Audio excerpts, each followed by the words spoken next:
Hi, plant people, and welcome to the second season of the Plants by Wade Lee podcast. I'm your host, Wade Lee. Do you feel emotionally connected to your plants? As if in the process of caring for them, they as well are caring for you? We will have in-depth conversations with plant experts, authors, entrepreneurs, and plant personalities. Join me as we dig deep and experience the magic of plants.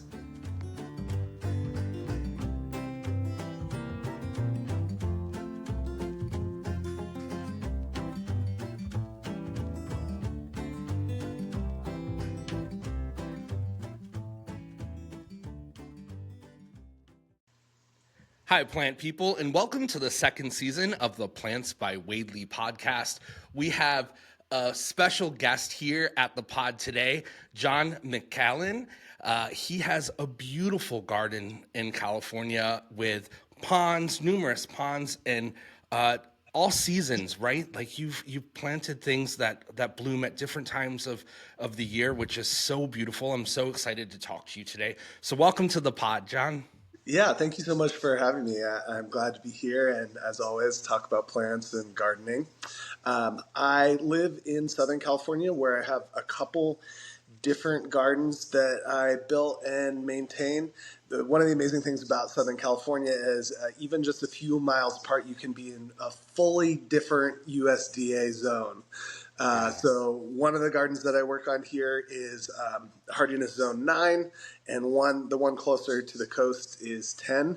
But that's absolutely right. My philosophy with these gardens was to try to have as much year-round interest and life present in them, not only plants, but invertebrates, fish, birds, and have them be places that I could kind of relax and enjoy some of my favorite things about being in nature, even though Southern California is increasingly like quite developed. Millions of people in Los Angeles County, where both of these gardens are. Yeah, and you are like in a subdivision, right? I mean, but it looks like your videos look like you're in the middle of the forest somewhere, which is so cool. Yeah, so I am on I guess you would call it the suburban wildland interface. Basically, I do live in a newer development, and it's right on the edge of wildland, undeveloped land canyons, Yeah. which is kind of like a mix of scrub and grassland out where I am here. And while it is very vibrant and even quite green at certain times of year, it's also the summer is intensely hot and very dry.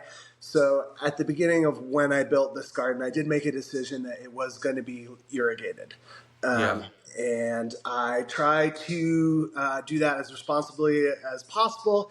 And even with the ponds, I think a lot of people would be surprised that the equivalent area of this garden that I have, which includes trees, as I said, ponds, and many other types of garden arrangements, it uses less water than open exposed turf would in this environment. Yeah. So while it is not really the native California landscape, it incorporates elements of that, and I've tried to be sort of like as responsible and as sustainable as I could with the vision that I tried to build here.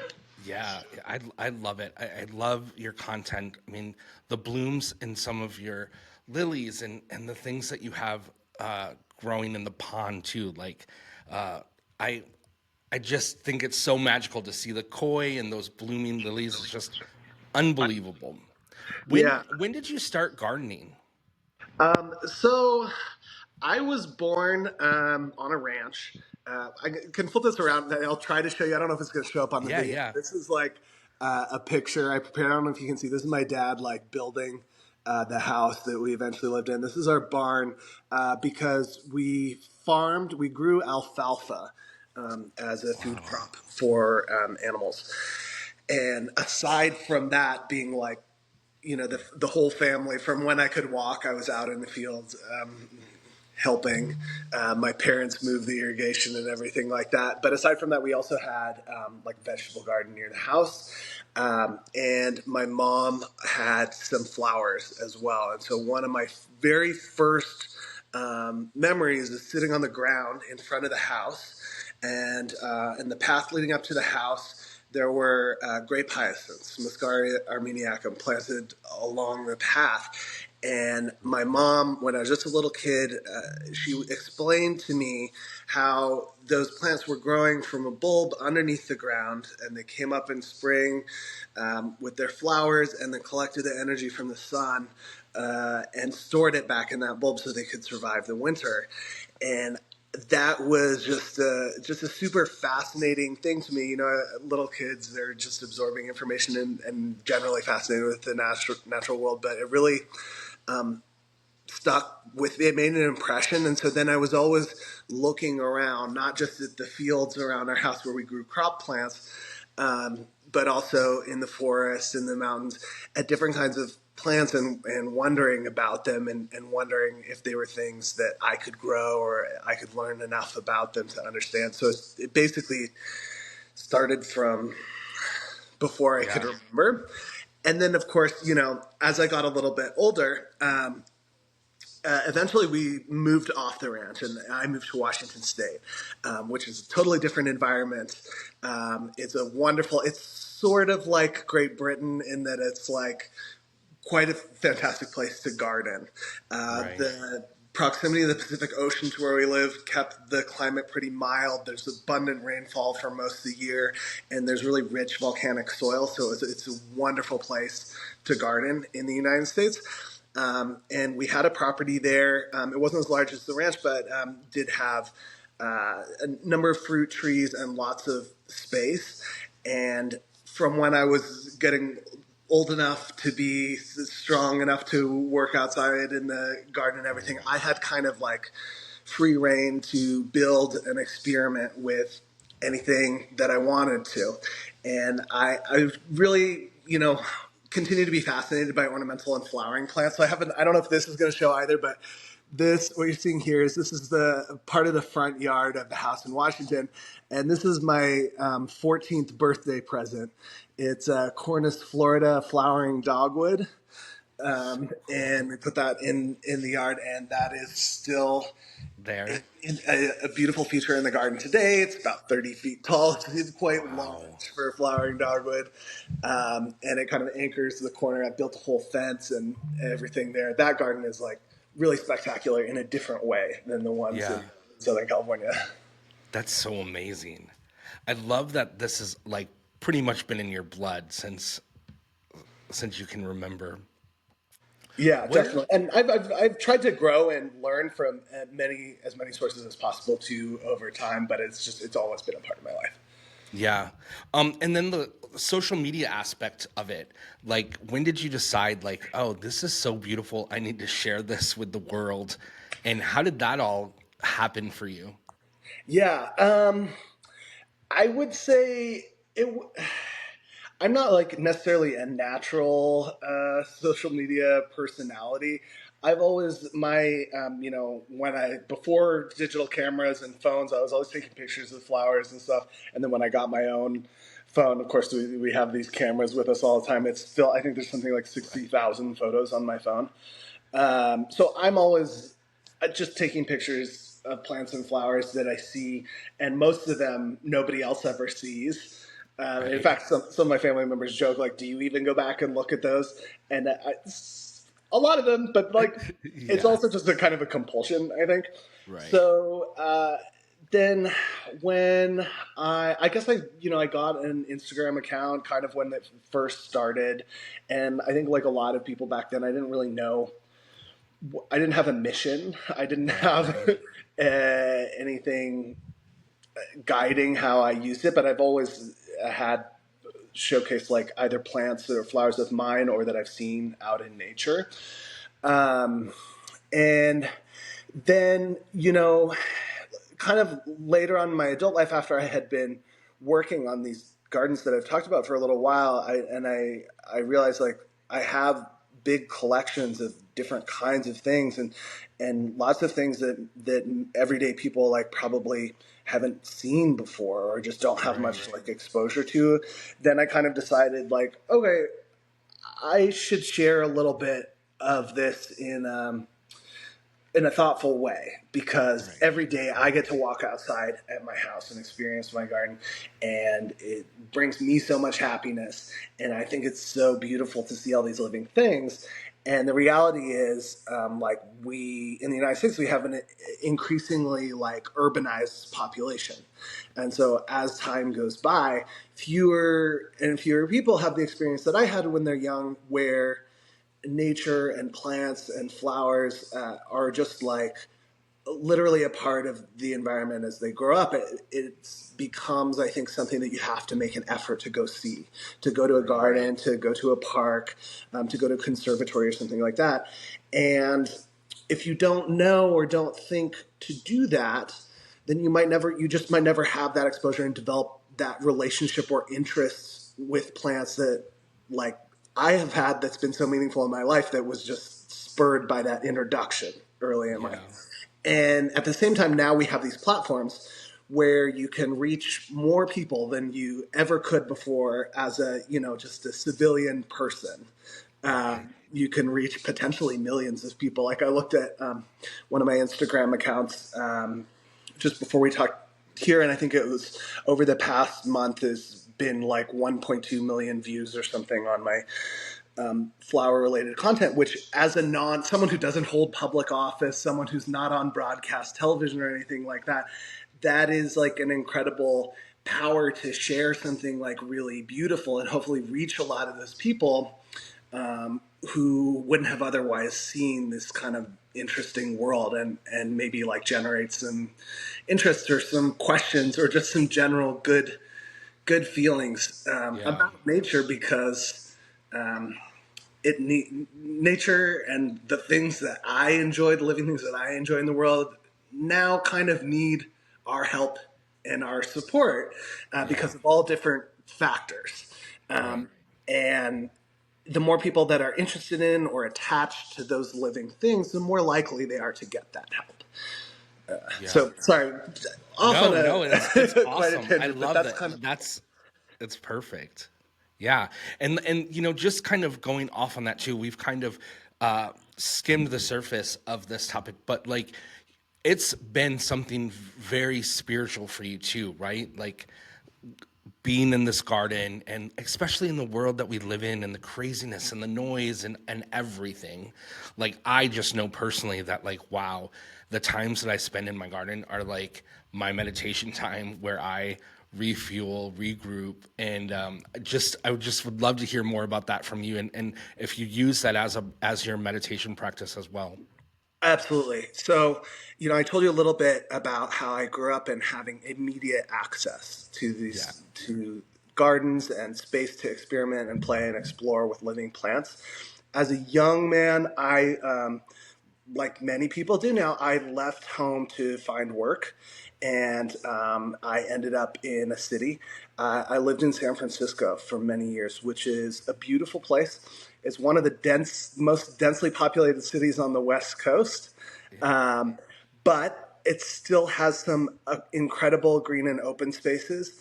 The San Francisco Botanical Garden within Golden Gate Park was like a huge not just like an inspiration, but when I lived there, I went there many times each week because I often felt stressed. I felt sad.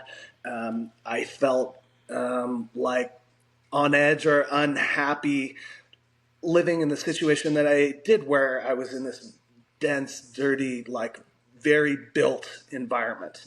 And so I would go there and experience their beautiful collection of plants. If you ever have the chance, any viewers or listeners have the chance, if you're visiting San Francisco, the San Francisco Botanical Garden is a stunning and beautiful place to go.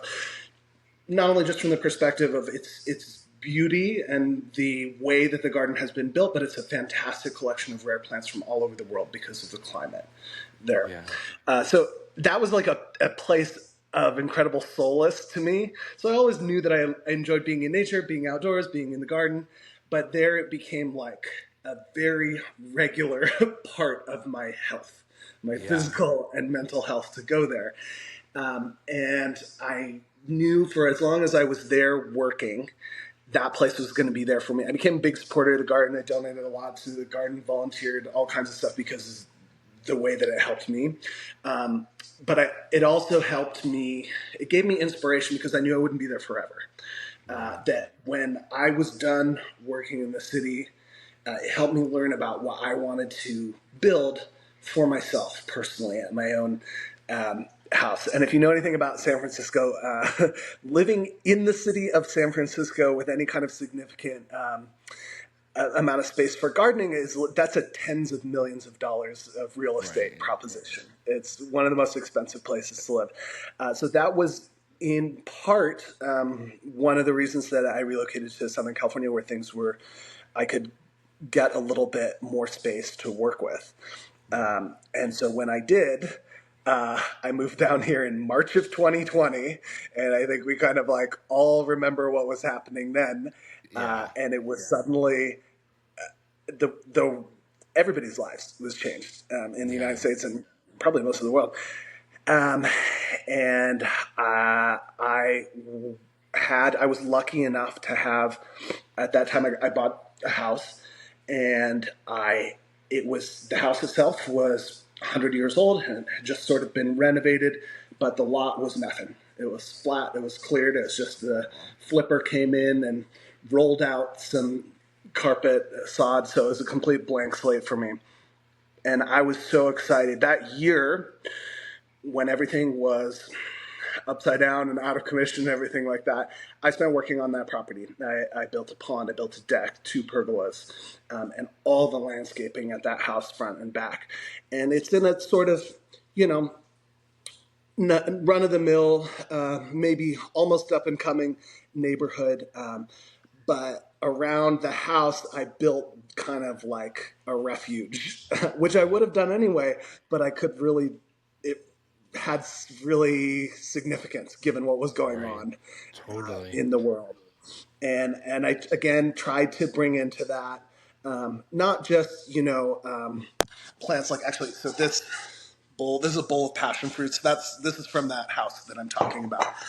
Not just, like plants that were there in service of me and my physical needs, to eat and to enjoy things and whatever, but also host plants for different species of butterflies, and of course the pond with the fish in it, and sources of nectar for the hummingbirds. And so by the end of that first year of intensive work, the property is totally transformed. I had something to put all my energy and heart and concern into, and not worry about things I couldn't control in the rest of the world, and then it brought in other living things to enjoy the space with me. So it's a flat, dusty part of central LA, but even now you go down there, because of the host and food plants, there's always Gulf fritillaries, always monarchs around the house. So awesome. Now that the landscaping has matured, there's nesting Anna's hummingbirds year round. They're there. And of course the fish in the water, which brings in damselflies, dragonflies. And it's a very living, very kind of, I don't even know how to explain this, but you step on the property, it's kind of like a portal to somewhere else. Yeah, it's so cool. I just want to touch on a couple things that you said earlier too. Like you were like, "Oh, the sod takes more water to grow the sod than it does this beautiful landscape that you've done." The design, did you like write out the design, or did you just kind of like see things and then place them? I always find that curious about people because I like have houseplants. So like 200 houseplants that are dying in my green room, I just throw in the backyard. That's my garden. Everyone's like, "This is so cool." I'm like, "Yeah, this is what do they call it? Chaos garden." I'm like, "Yeah, that's exactly what this is." But yeah, I'm interested, like, did you design it? Yes. So, because of like structures and hardscape and things like that, I did, and the pond and everything like that, I did go in first and make scale drawings of the property, and drawings plural, because I did a lot of like imagining, and it kind of helps me to draw things out to figure out about placement. But at the end of the day, once I got the kind of backbone in there, at heart, I'm kind of a chaos gardener too, because I love to collect things. Um, and so I can never say like, oh no, sorry, we've got these 8 perennials in this zone, and that's all we're going to do. Right. I never stop collecting stuff and kind of like editing and moving stuff around a little bit. So I drew a lot, and then you can sort of see some aspects of those drawings reflected in Yeah. what's there now. But there's also, there's a lot of different stuff. The other thing is that I tend to build gardens that go through succession. They're not static. They don't. They're not like a lawn where it's like that's what it is forever.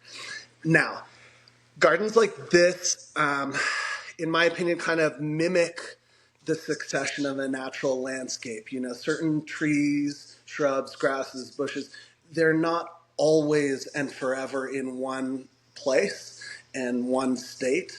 And so things change over time, as all my gardens do. It can be a lot of work, um, but in some sense, it's less work than going out there and mowing a lawn every week and hauling Yeah. away the clippings and fertilizing and, spraying or whatever you do. Because of my interest in like sharing the space with other living things, I'm very adverse to using like chemical controls for almost anything, and prefer to use physical, which is in its by its nature more work.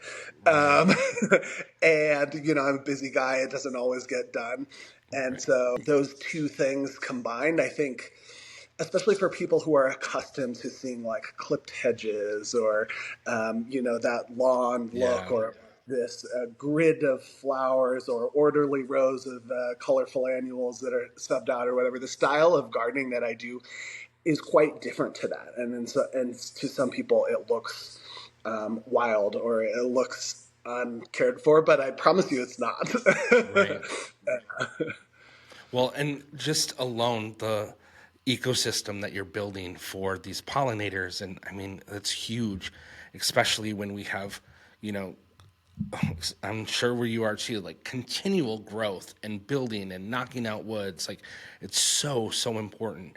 I too like am amazed at the animals. Like we live in townhouses, but we have our backyard open, and there's turtles and like incredible animals that I'm like, this they would not come here if this garden wasn't here. Like they're literally coming here for this garden. So it's such a cool thing. What are some of your like holy grail, like some of your favorite products that you use in your garden, as far as like maybe fertilizing or those kind of amendments that you put in the garden? Yeah. So by far the like the fertilizer that I use the most is just the addition of compost. Like kind of well rotted compost. As far as products that I use in my garden related to fertilizing and enhancing growth, by far the most important one is just well rotted natural compost. My philosophy is I try to allow the plants in the garden to derive most of their nutrition from a sort of as natural a source as I can. So something that is being moved through by insects, broken down by fungi, and kind of like gradually releasing to them the nitrogen, phosphorus, and trace elements that they need, rather than like a sort of a spike and crash injection of like liquid fertilizers or something like that. I'm a little too I have a little bit of the lazy gardener in me, so there are things like fish emulsion or kelp or things like that that I could be using, and I often think about, and I'm like, yeah, I bet that would help or be nice, but It's mostly just the compost application, kind of about twice a year. And and it's your compost, or are you getting the compost? I do compost, but I find, especially in this like very dry climate and where I live, where I have kind of limited space to do this, I use a tumbler. It's not enough. It's not enough for the Yeah. intensity of the garden that I have. So there is a landscaping supply that I go to and get what I consider to be like pretty good compost. You have to be a little bit selective about this type of thing. Not everyone has a good local source of compost around. Many municipalities like create compost from green waste or clippings, like I think which that can be pretty good. But some also use, I think I'm not sure what the term is for it, but it's basically like sewage solids. And there can be all kinds of stuff in there. There can be herbicides, there can be stuff that Yeah. isn't easily degraded, and you really don't know what it is from because it comes from whatever people wash down Right, the plumbing, right, and it right. is treated. But that's always something that I think you should ask your suppliers. Like, do you know what is the process by which this Yeah. compost that you're getting is generated? You know, there are stables around where I live, and I would love to use that more. The problem is that they need to muck things out before the manure it's still like a bit hot, so you have to have a Yeah. storage place to let it kind of break down a little bit. And I don't know how well that would go with the other members of my household. It's like, oh, hey, I'm going to bring a couple yards of horse manure over here to store it in the backyard for a Right. while so it's good to use. But that's something I've considered and that Yeah. I want to figure out a way to try. But yeah, like most of my fertilizing is trying to build the soil in a natural way, which boy, in the house where I am now, I really had to do that because this development, they scraped the topsoil and leveled and graded this hard pan clay subsoil. So Yeah. when I moved in here, the landscaping that had been put in by the developer was like kind of on its way out because it's an incredibly hostile environment for the plants that they tried to put in here. It's impermeable clay. During the summer, it's 100, 110 degrees. Wow. And during the winter, it's relatively cool by Southern California standards, and water just pools in it. So it's melting or rotting stuff. So the whole first year I lived here was kind of devoted through intentional work and a little bit of trial and error to Trial like and error, yeah. building a living soil to work with on top of that. Wow, it's amazing because your garden is so vast with so many different things. You put so much more work into it than I've even realized, John. I'm like, wow, Yeah, I there's a didn't even lot below think the about, surface. yeah.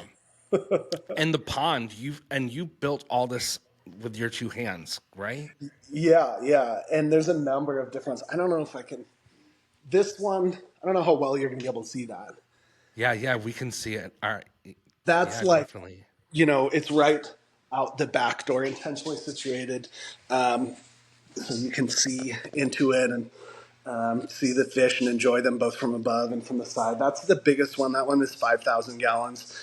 There's a couple. There's a 1,000 gallon that's mainly for keeping water lilies.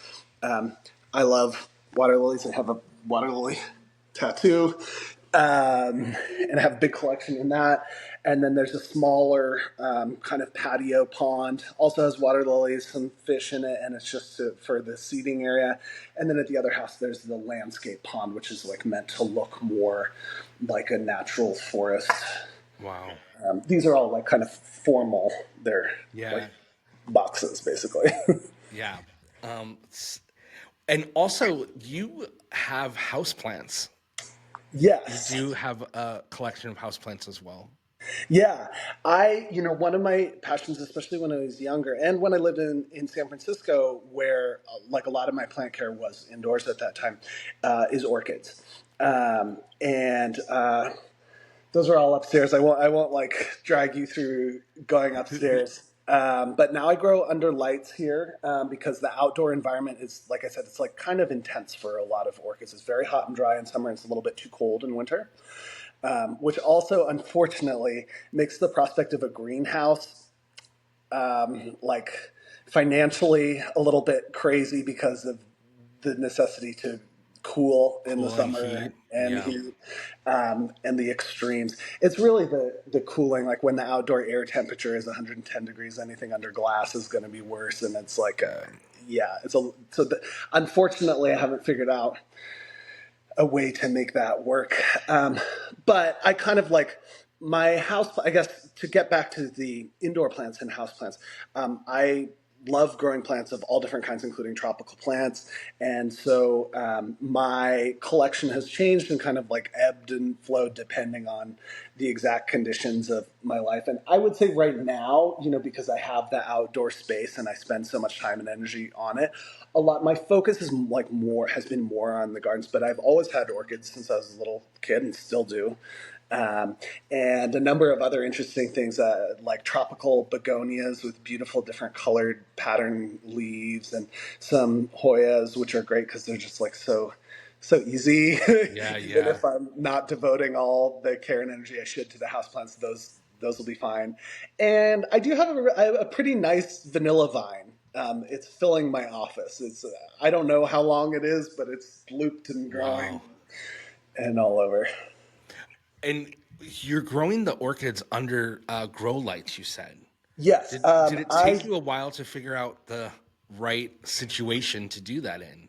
yeah, I wouldn't say that I'm fully there yet Yeah. either. Like growing under lights is hard for me. It's just like it's the most artificial version of growing plants because yes, you're providing the light artificially, but then like you also need to balance the temperature, humidity, and airflow with that. And there's just like the room that I have them in is a north facing room, so there's just like no part of it is really the natural light. And it's honestly not the best situation for it. The begonias are great because they're a little bit tougher, Right. And and they're is beautiful. there humidity in this room? Yeah, I Yeah. humidify it. Yeah, Yeah. you do. You do. I was wondering if you did. And I Yeah. use a little those. It's called sensor push. It's a little sensor that tracks the humidity and temperature, and it has a great little app for you, so you can always see like you can Yeah, tell when what's the going on? humidifiers run out of water, even if you're That's not home. awesome. Yeah, yeah, that's good. That's good. What do you have any projects that are coming up that in Yes, your plant world, your I garden have life? a big project. Um, you can't really see it right now, but there's a whole corner of this property where there used to be a bar, a barbecue. It was like kind of covered in various ways by concrete. And I was like, okay, we can get the utility that we're getting out of this with a fraction of the space, and we can take back all the rest of the space for gardening and living space. And on a south-facing aspect of the property, so the sun is just beating down on there all summer, and then radiating the heat back from all the concrete. And it was just like this is an unnecessary, like it's creating an area that's unpleasant to be in during the daytime. And to me, one of the main reasons why you would want to live in Southern California is have outdoor lifestyle year round. Right. So I demoed all the concrete, and right now it's a mess. It's that clay soil that they used when they built the development. But I'm in the drawing and planning phase. We're going to rebuild the barbecue area with a fraction of the space, and then the rest of it is going to be, I'm going to put in some additional fruit trees because even though this isn't a huge property, we have about 40 different fruit trees here. So Yeah, yeah. putting in some more fruit trees along one edge of it, and then I'm going to do a series of raised beds. That'll be some of them will be for vegetable gardening because I want to bring in a little bit more of that aspect of the enjoyment and personal Yeah. nutrition from the garden.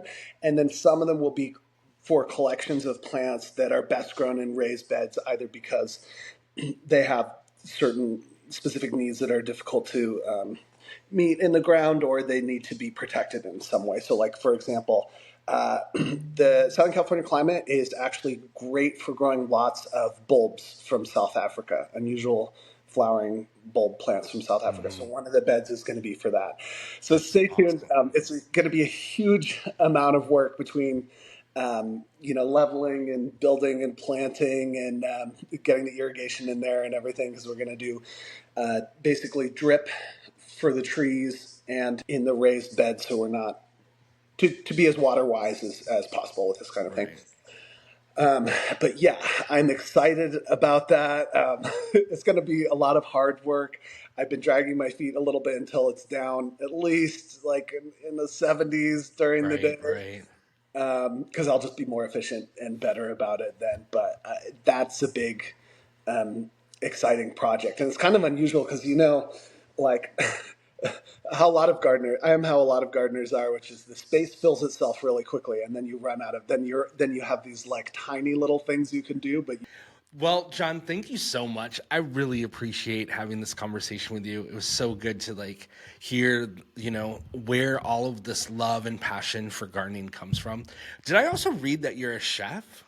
that's kind of a joke. Oh, No, I'm like, you're like, that's kind of a joke. Okay. no, no. But I do enjoy, eating and cooking with things out of my garden. I'll say that. Awesome. Awesome. And everyone can find you on Instagram, your Instagram? Yeah, I've got a couple of them. McCallen, just my last name, at McCallen, or at Huge Ajax, HUGEAJAX. Awesome. So check it out. Yeah, thank you so much. I really appreciate it, John. Hope you have a great day. Thank you for taking the time to Yeah, I come on loved the it. It was so great podcast. talking with you about this. Thank you so much for the Yeah, opportunity. and once you're done with the big project, we'd love to see it and have you come back again and talk about that garden that Absolutely. you've And I made. think you've inspired me. I got to get my act together and get some of this on YouTube too. Yeah, perfect. Awesome. Thank you so much, John. Have a great Thank day. you. You Bye, too. Bye buddy. bye.